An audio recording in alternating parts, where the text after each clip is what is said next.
J'ai senti qu'on entrait dans une période politique où le parisianisme devenait politiquement dangereux. Parisianisme, c'est la concentration à Paris de tous les pouvoirs. Le pouvoir culturel, le pouvoir économique, le pouvoir politique bien sûr, mais aussi le pouvoir médiatique. C'est aussi la concentration à Paris de l'essentiel des richesses. Les riches français vivent pour la plupart à Paris. Et je dis bien à Paris, pas dans l'Île-de-France. Et là, Emmanuel Macron joue un rôle, parce que ça a été le plus parisien de nos présidents. Avec Gabriel Attal, le plus parisien de nos premiers ministres. On a atteint une sorte d'extrême. En France, le patron d'une entreprise industrielle, il est où? Il n'est pas au-dessus de son usine, comme le patron allemand ou le patron italien. Vous regardez les sièges des industries allemandes, des industries italiennes, ils sont en province, sur le lieu de production. Nous, en France, on met le siège à Paris, très très loin du lieu de production. Et il se passe quoi? Nicolas Dufourcq, de la BPI, qui a fait ce travail de réflexion et qui aboutit à cette conclusion, c'est qu'en France, les patrons de l'industrie sont à côté des patrons de la finance. Ils parlent davantage de bénéfices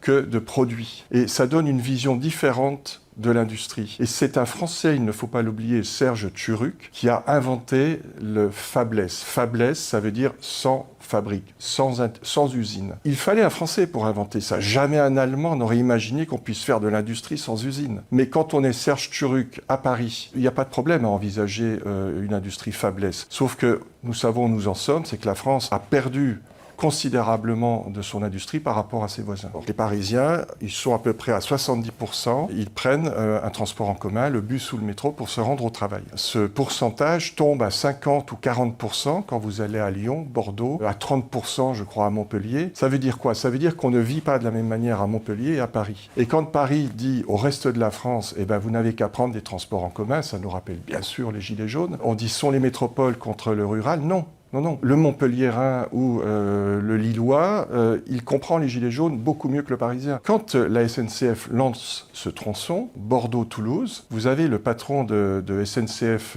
Voyageurs qui se réjouit en disant « Enfin !»